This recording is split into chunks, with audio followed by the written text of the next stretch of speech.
ज्ञान दे, हम करें आराधना।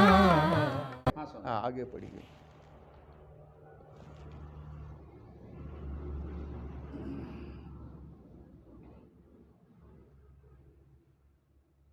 हम शंकराचार्य महाराज जी का वचन पढ़ रहे थे। मैं वापिस शुरू करता हूँ। भगवान शंकराचार्य लिखते हैं, तौ उभौ न विजानीतो न ज्ञानवन्तौ अविवेकेन आत्मानम् अहम प्रत्यय विषयम् हत्वा अहम हतः अस्मि अहम इति देहहननेन आत्मानं यौ विजानीतः तौ आत्मस्वरूपानाभिज्ञाउ इत्यर्थः। वे दोनों ही अहम प्रत्यय के विषयभूत है। अपने अहंकार के कारण अविवेक हो जाने से आत्मा को नहीं जानते। कौन दोनों नहीं जानते? एक तो वो जो कहते हैं और जानते हैं कि मैं किसी की आत्मा को मारने वाला हूँ, और दूसरे वो लोग जो कहते हैं कि मैं मर जाऊँगा। स्वयं के या दूसरे के मरने या मारने के विचार मन में रखने वाले दोनों आत्मस्वरूप से अनभिज्ञ है, यानी दोनों भी अज्ञानी हैं। क्यों अज्ञानी है? इसलिए अज्ञानी है कि न आत्मा कभी मारता है न किसी से मारा जाता है।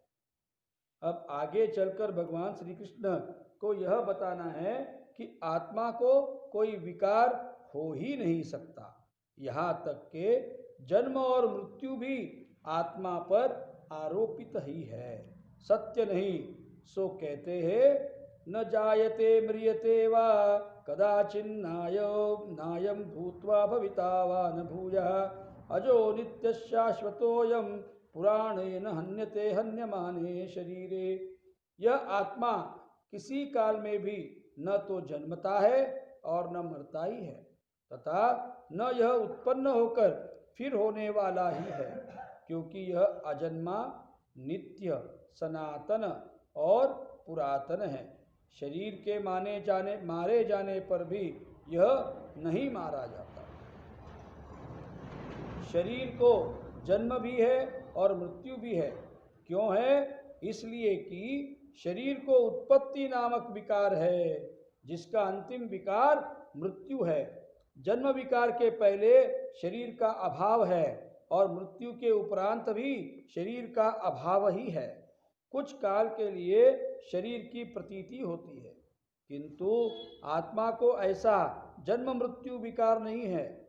जो होकर फिर नहीं होता वह जन्मता है, किंतु आत्मा अज है, जन्मता नहीं, इसलिए मरता भी नहीं।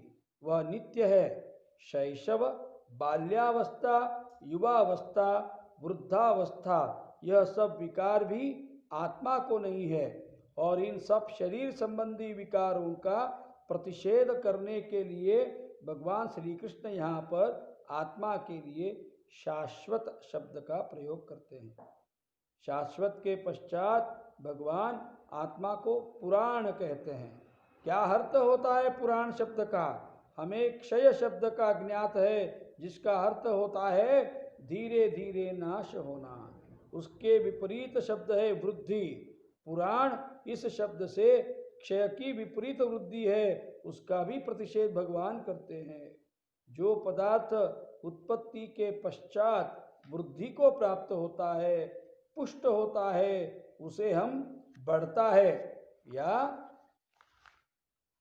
नया होता है आदि शब्द कहते हैं। परंतु यह आत्मा अवयव रहित होने के कारण पहले भी नया था, हमेशा नया ही रहेगा, इसलिए इसे पुराण कहा गया है।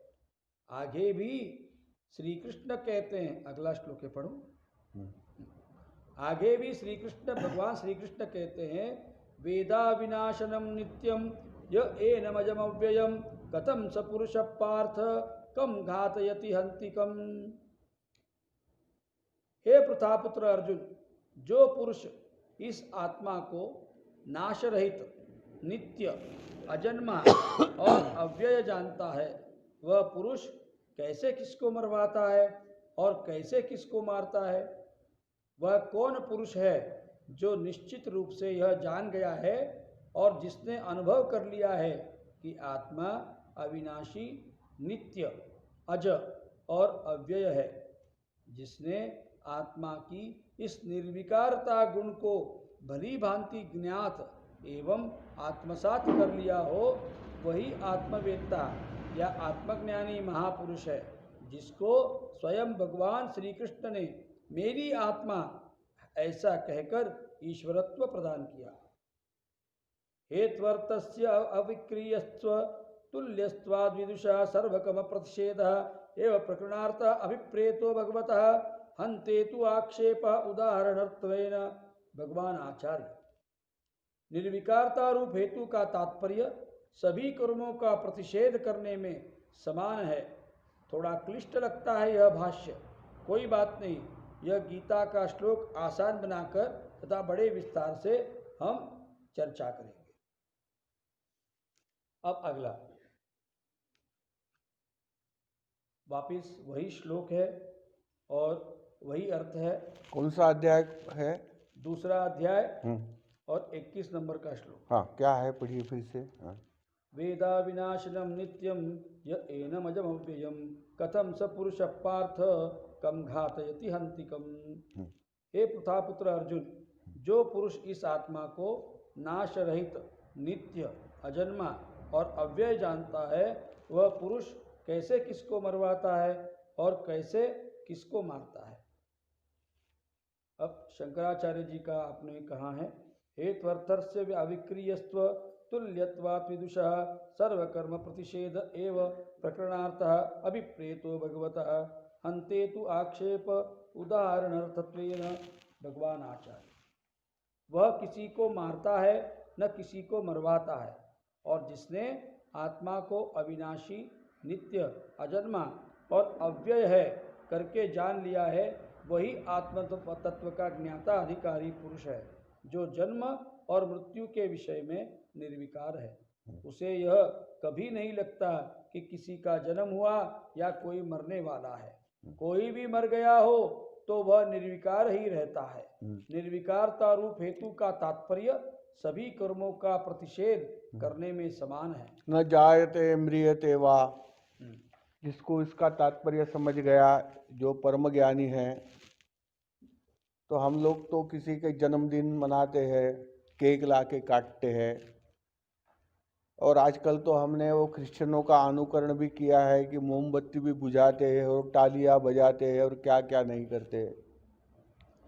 किंतु जो धीर पुरुष है, जो ज्ञानी पुरुष है, वो तो वहाँ हाजिर रहते हैं, सब तालियां बजाते तो वो भी तालियां बजा देता है, किंतु वो जानता है कि ऐसी कोई बात नहीं, ना किसी का जन्म होता है और ना कोई मरता है। किसी का जन्म हो गया या किसी की मृत्यु हो गई, यह तो बुद्धि हमें एहसास करा देती है, यह तो अज्ञान है, यह तो सिर्फ आभास है। जैसे सपने में हम देखते कोई घटना, बस ऐसे ही सपने वाली घटना है, पर वह वास्तविक नहीं है। इसलिए वो हंसता तो है, किसी के जन्मदिन में जाकर सबके हंसने में वो भी हंसता है, पर वह जानता है कि यह केवल अज्ञान है। तो उसको कोई किसी जन्मदिन की कोई खुशियाँ कभी नहीं हो सकती। या कोई मृत्यु हो गया किसी का, शायद कोई ज्ञानी महात्मा वहाँ पहुँच जाए तो सब रोते हैं, तो ये भी रोते हैं, उसके भी आँख में पानी आ जाता है, किंतु यह जानता है कि मृत्यु तो कल्पना मात्र है, यह असत्य है। तो यह तो वैसा हुआ जैसे इंद्रधनु होता है। इंद्रधनु तो पहले नहीं था और बाद में भी नहीं रहेगा। एक थोड़े देर के लिए आकाश में हमको एक धनुष जैसा दिखता है, इसको हम इंद्रधनु बोलते हैं। उसके भी 7 रंग होते हैं, कभी छोटा होता, बड़ा होता, कभी पूर्ण अर्धाकार, अर्धगोलाकार होता है। वैसे ही ये जीव है, आज दिख रहा, कल तो दिखने वाला पक्का है नहीं, इसलिए वह भ्रमित नहीं होता, चिंतित नहीं होता, दुखी नहीं होता।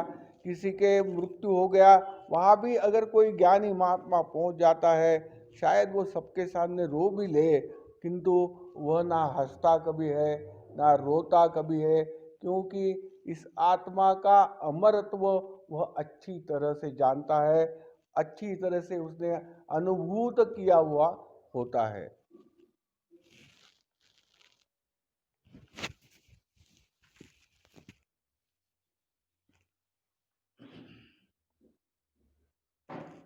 कोई मर भी गया हो तो वह निर्विकार ही रहता है।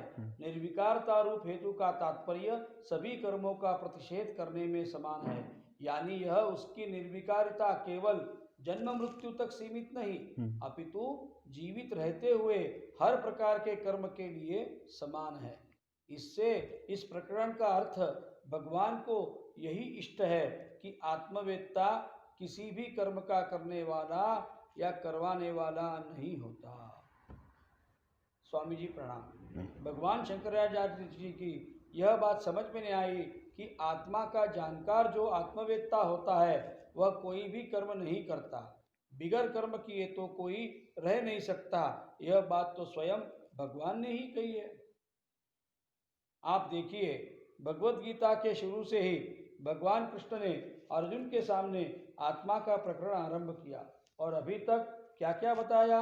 यही बताया कि आत्मा सत है और शरीर एवं यह जगत असत यानी स्वप्नवत है।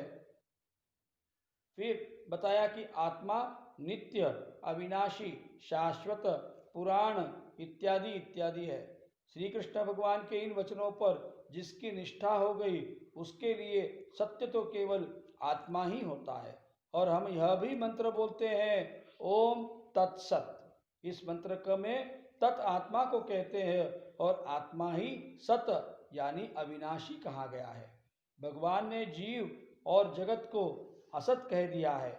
निष्ठावान वह कर्म क्यों करेगा जो असत है?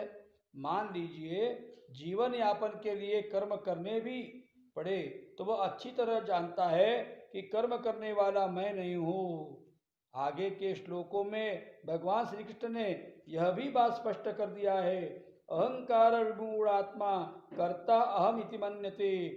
और फिर दूसरा कोई श्लोक है, तत्त्ववित्तु न अहम करोमि इति।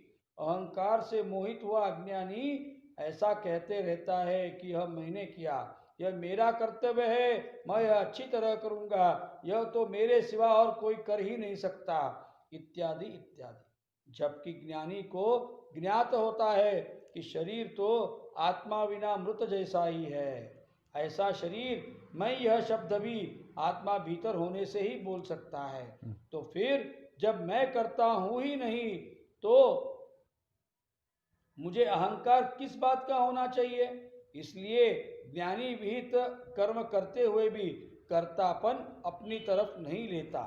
आत्मा जर शरीरामध्ये नहीं है, अगर हमारे शरीर में आत्मा नहीं है तो हम तो मिट्टी के पुतले जैसे हैं। हम तो मिट्टी के पुतले जैसे हैं। यह शरीर क्या कर सकता है? भाई आप देखो, कोई व्यक्ति अगर मर जाती है, मरने के तुरंत 5 मिनट बाद में या 2 मिनट बाद में अगर वैद्यक शास्त्र से चेक किया जाए तो उसका ना वजन घटता है, उसके हाथ दिखते हैं, पैर दिखते हैं, सर दिखता है, सभी अवयव मौजूद है, किंतु हालचाल बंद हो गई। त्याची हालचाल बंद झाली तो मेला। सगळंच आहे, हात आहे, पाय आहे, डोका आहे, सगळे अवयव आहे, हालचाल बंद झाली। का हो, काय झालं? मेला। क्या हो गया भाई? मर गया। मर गया यानी क्या हो गया? उसकी आत्मा निकल गई। निकलने के बाद मृत हो गया। तो यह मिट्टी का गोला है, जब तक आत्मा है इसकी सांस चालू है, हाथ पैर चालू है, बराबर है, और आत्मा के कारण ही जो है इसके व्यवहार भी चालू है जगत के। किंतु उस शरीर को कितना, आत्मा को तो जानता नहीं, और कितनी बकवास देखो उसकी, बक बक बक बक देखो, मैंने ये किया, मैंने वो किया, मैं ये कर दूंगा, मैं वो कर दूंगा, मैं वो। अरे तेरी बक बक क्या है? तू क्या कर सकता है? कुछ नहीं। तेरी आत्मा जब तक है तो तेरे मुंह से शब्द निकल रहे, तेरे हाथ चल रहे, तेरे पांव चल रहे, और तुझे हाथ पांव चलने का सिर्फ ज्ञान हो रहा, एहसास हो रहा, कुछ भी नहीं हो रहा। वास्तवता में कोई कर्म हो ही नहीं रहा है। सिर्फ तुझे एहसास हो रहा है कि मैं ये कर रहा हूं, मैं वो कर रहा हूं। जैसे जैसे सपनों में दिखता है कि मैं ड्राइविंग कर रहा हूं, कार चला रहा हूं, पर ना कार है ना ड्राइविंग है और ना तू गियर बदल रहा। इसी तरह जो सिर्फ दिखता है कि मैं कुछ कर रहा हूं, वो तो कुछ पलों के लिए होने वाला हमारे ज्ञान है, जो हमारे ब्रेन को होता है कि ऐसा हो रहा करके, पर वास्तव में कुछ कर्म है ही नहीं। और यह बात ज्ञानी अच्छी तरह से जानता है, इसलिए वह कर्म करते हुए भी कर्म से मोहित नहीं होता।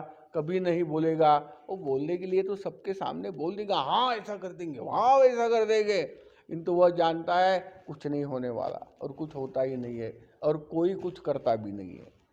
यह तो थोड़े देर का दृश्य है, यह तो तत्कालिक दृश्य है। इसलिए ज्ञानी मोहित नहीं होता है, क्योंकि कर्म से गति गहना, जो गहनता है कर्म की असलियत क्या है, उसको ज्ञानी जान लेता है। और किसी कर्म का मैं करने वाला हूँ, यह अहंता से वह मुक्त हो जाता है। वह जानता है कि मैं कुछ भी नहीं कर सकता हूँ।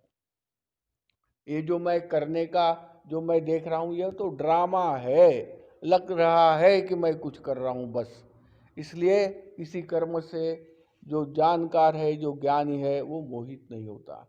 ज्याला समजला आहे, ज्याला ज्ञान झाला आहे, तो मी हे केलं, मी ते केलं, मैं ये करूँगा, मैं वो करूँगा, इन सब बातों में वो कोई विश्वास नहीं करता, ऐसी बातें बोलता भी नहीं। और किसी ने बातें ऐसी बोली तो सुन भर लेता है, क्योंकि वो जानता है कि कुछ होने वाला नहीं, कुछ कर्म नाम की कोई, और कोई जब कर्म ही नहीं है तो कर्म का कर्ता भी कोई नहीं। ये तो गुणा गुणेषु वर्तन्ते कैसा होता है, आगे पंडित जी सुनाएंगे कि कर्म कैसा होता है, बताइए। इसलिए ज्ञानी विहित कर्म करते हुए भी कर्तापन अपनी तरफ नहीं लेता, न भक्ति की तरह भगवान को कर्ता मानता है। ज्ञानी भगवत वचन मानता है कि जो भी जीव है और जीवों से संबंधित घटना चक्र सृष्टि में दिखाई देता है, वह तो प्रकृति के गुणों का खेल है। हाँ, गुणा गुणेश वर्तन्ते इति मत्वा न सज्जते, 3:28। इसलिए व्यवहार के नाते ज्ञानी कभी कभी मैं बोल भी दे तो भी स्वयं को शरीर और शरीर क्रिया से भिन्न नहीं समझाता है।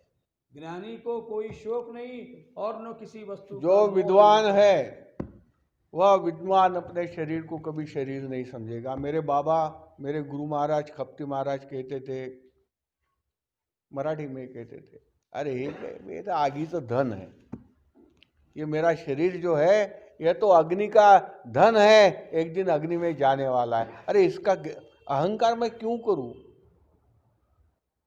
क्यों सोचूं कि मैं बहुत बुद्धिमान है?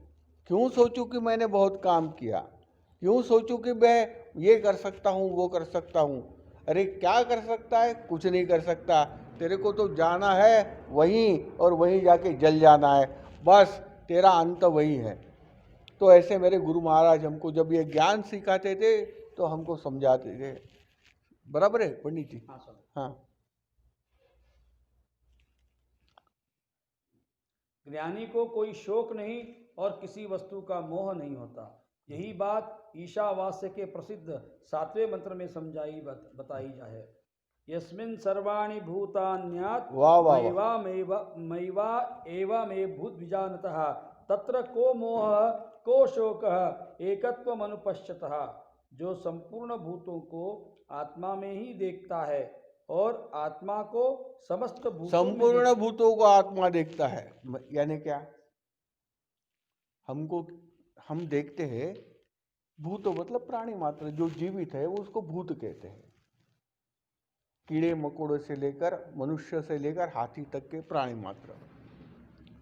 ये प्राणी मात्र सब जो है कहाँ स्थित है? एक आकाश नाम का जो हम बहुत बड़ा कवर है, जैसे एक तंबू होता है और तंबू में सर्कस होती है, हाथी घोड़े दिखते हैं, जोकर दिखता है, रिंग मास्टर दिखता है और सर्कस को देखने वाले दिखते हैं, किंतु वे सब एक तंबू में होते हैं। बराबर है, समझ रहे ना आप? वैसे ही आकाश वाले तंबू में हमारी सर्कस चालू है। हम सब आकाश में हैं, पूर्व क्षितिज पश्चिम क्षितिज बराबर आहे, देखते हैं। या आकाशाच्या नावाच्या तंबूमध्ये आम्ही सगळं मानव प्राणी, जनावर म्हणा, पशु म्हणा, पक्षी म्हणा, जीवित प्राणी सगळे आहोत आकाशाच्या तंबू। आकाश में हम सब समाये हुए हैं, किंतु यह आकाश परमात्मा में समाया हुआ है। किंतु यह आकाश परमात्मा में समाया हुआ है। यह जो हे जे आकाश आहे, आम्ही आकाशात आहोत, आकाशाच्या आतमध्ये आहोत सगळे। पण हे आकाश कुठे आहे? या आकाशापेक्षा मोठा भगवंत आहे। हा परमात्मा आकाशापेक्षा मोठा, आकाश से बड़ा है, आकाश से भी बड़ा है, और उसमें जो है सब समाया हुआ है। बराबर है, यही बात कही हुई। हाँ, जो संपूर्ण भूतों को आत्मा में ही देखता है और आत्मा को समस्त भूतों में देखता है, हाँ। वह सर्वात्म भाव के कारण ही किसी से घृणा हाँ, नहीं ये करता। तो बड़ी अजीब बात है। देखो, वो परमात्मा में आकाश है और आकाश में हम सब समाये हुए हैं। ये भी सत्य है और ये भी सत्य है, हमारे अंदर भी वह परमात्मा है। अगर हमारे अंदर परमात्मा, हमारे भीतर वह परमात्मा नहीं होता तो ना हमारे हाथ चलते, ना पैर चलते, ना हम कुछ क्रिया कर सकते, ना कुछ कार्य कर सकते। हम तो मिट्टी के गोल रह जाते। तो परमात्मा कैसे? परमात्मा अंदर भी है, परमात्मा बाहर भी है।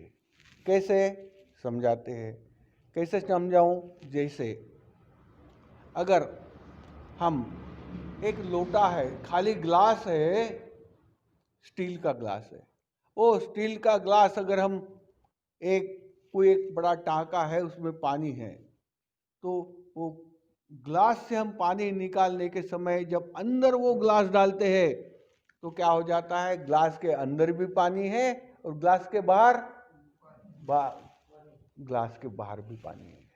वैसे ही आपके, मेरे, सबके भीतर वही एक परमात्मा समाया हुआ है। आपका आत्मा अलग है, मेरा आत्मा अलग है, ऐसी कोई बात नहीं।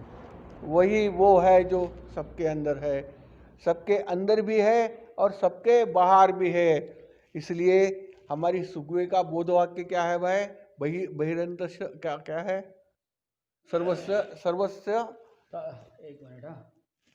तदे जति तन्ने जति तद्दूरे तदंतिके, हाँ, तदंतरस्य सर्वस्य तद सर्वस्यास्य बाह्यतः। हाँ, इसका अर्थ क्या है? तदंतरस्य सर्वस्य, सबके अंदर, बराबर है, और सबके बाहर वही परमात्मा है। इसलिए अपने सुगवे का नाम क्या लिखा हुआ है? Society for understanding God with in, मतलब अंदर, with in and around you. आपके अंदर जो परमात्मा है और बाहर परमात्मा है, उसको जान लेने के लिए, समझने के लिए, उसका ज्ञान पाने के लिए जो लोगों का, सबका, हमारे भक्त है ना, विश्वासु श्रद्धालु लोगों का समुदाय है, उसका नाम सुगवे है। बराबर है पंडित जी? हाँ। तो इस ऐसे परमात्मा है, तो उसको जान लेने से, उस परमात्मा का सत्य स्वरूप जान लेने से बड़ा ही सुख मिलता है, बड़ा ही आनंद मिलता है कि वही अंदर है, वही बाहर है। अंदर जैसे ग्लास में पानी भर जाता है, वैसे वह ग्लास पानी से ओतप्रोत है। उसे हम हिंदी में शब्द बोलते हैं, मराठी में भी वही शब्द है, ओतप्रोत है, मतलब आकंठ भरा हुआ है। ग्लास में पानी कैसे भरा हुआ है महाराज जी? पूरा पूर्ण भरा हुआ है, ओतप्रोत भरा हुआ। वैसे ही आप में, मेरे में वह परमात्मा का जो अंश है, वह ओतप्रोत है, नख शिखांत है। मेरे पैर के नखून से लेके शिखा बोले तो मेरी चोटी है, वहाँ तक परमात्मा ही परमात्मा भरा हुआ है और हम सबका जो मूल स्वरूप है, बराबर है, वह जीवो क्या है, जीवो ब्रह्मैव नापराः, तो हम ही ब्रह्म है, हम ही परमात्मा के अवतार है और परमात्मा से भिन्न हम है ही नहीं, किंतु अज्ञानवश हम ये नहीं जानने के कारण हम अपने स्वयं को विनाशी समझ लेते हैं। मैं पैदा हुआ, मैं मरने वाला हूँ, मैं ब्राह्मण हूँ, मैं शूद्र हूँ, मैं पैसे कमाता हूँ, मैं गरीब हूँ, मेरा ये हो गया, मेरा वो हो गया, मैं ये करने वाला, मैं वो कर, मैं बकरी जैसे बकते रहते दिन भर। तो यह अहंता, अहंकार, अहंकार यानी क्या, अहमाकार, तो हमारी दुर्बल बुद्धि, हमारा अज्ञान, जिसके वजह से हम स्वयं को एक आकार में जान लेते हैं। हम तो, हमारी बुद्धि देहात्म बुद्धि होती है, हम अपने शरीर को ही मैं बोलते रहते हैं। शरीर में, शरीर भाव में, देह भाव में हम रहते हैं और इसीलिए हमारे कर्मों के बारे में, हमारे काम के बारे में जो है काफ़ी बातें हम लोग करते रहते हैं और काफ़ी अहंकार भी हमारा रहता है। किंतु जब हम यह जान लेते हैं कि नहीं नहीं नहीं नहीं, ऐसी कोई बात नहीं, ऐसा कुछ होता नहीं है, ना मैं कुछ कर सकता हूँ, ना कोई चीज़ का मैं करता हूँ, यह जो है अंतर बाह्य परमात्मा ही परमात्मा भरा हुआ है ओतप्रोत, यह ज्ञान जब हमें आत्मज्ञान हो जाता है, तब फिर हम अहंकार विरहित होकर हमारे कर्म इस जगत में करते रहते हैं। कि कोई नौकरी करता है और कोई व्यापार करता है, कोई साधु सन्यासी बन जाता है, कोई लोगों को ज्ञान, कोई भी कर्म करे, कोई बात नहीं है। तो यह सब कर्म जो है ज्ञान होने के बाद में, और वह निरहंकार होकर करते रहता है, इसलिए उसको कोई पाप नहीं लगता, उसको कोई दोष नहीं लगता और वह अपने कर्म करते हुए परमात्मा को पा लेता है, निष्काम कर्म करता है। आगे बोलिए।